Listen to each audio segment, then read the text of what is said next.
Maintaining a clean monitor is crucial for optimal visibility during work or gaming. Follow these steps to ensure proper cleaning without risking damage to your monitor. Before we start, remember that your monitor's screen is delicate. Avoid using window cleaners, soaps, wax, or solutions with alcohol, solvents, or ammonia. Additionally, steer clear of abrasive pads or paper towels to prevent scratches.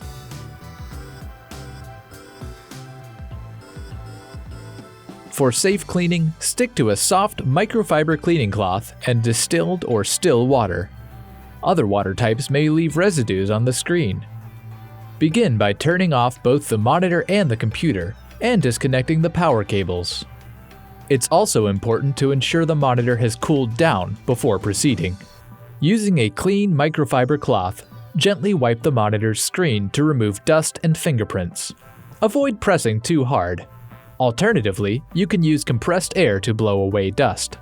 Dampen the cloth with a small amount of distilled water. For tough stains like food, you can mix 50% distilled water with 50% white vinegar. Wring out any excess liquid before wiping the monitor. Allow the monitor to air dry. Ensure there is no remaining moisture. Once dry, reconnect the power cables and power up your monitor. Following these steps will help you maintain a clear and pristine monitor for an optimal viewing experience.